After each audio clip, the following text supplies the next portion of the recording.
Ang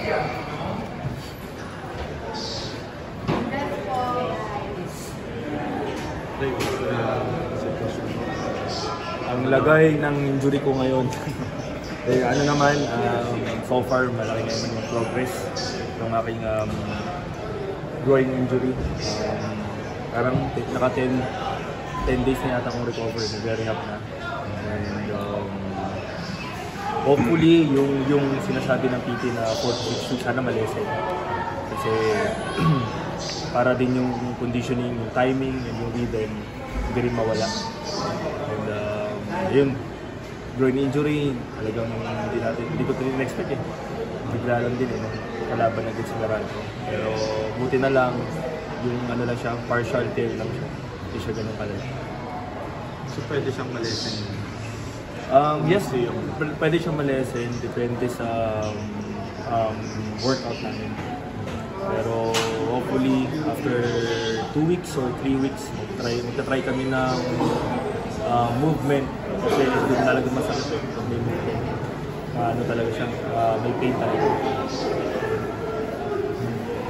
So ano, mga playoffs na kung ever? Yes, most likely playoffs na daw ako makakalaro eh. Pero itong elimination kasi parang hindi na daw kaya or huwag na daw ipilit.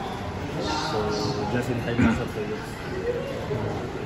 So wala kang physical activities or... Bawal eh, bawal physical activities. Ang ginagawa lang namin, mga ano lang, rehab lang din talaga.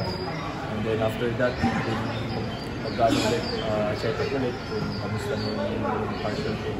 Then doon na magkakaroon ng mga physical activities. Workout, strengthening weights. Obviously, medyo disappointing na na-injure ka at a time na nakagaling mo sa para sa MVP. Describe mo lang yung disappointment na yun. Ano lang, well, hindi naman talaga natin, as a player, hindi naman talaga ma-determine eh kung kailan ka ma-injury o hindi. Pero siguro, ano lang, nakaka-disappoint lang din sa party dahil na alam mo yung nakuha mo na yung rhythm eh. Andun na ako sana eh.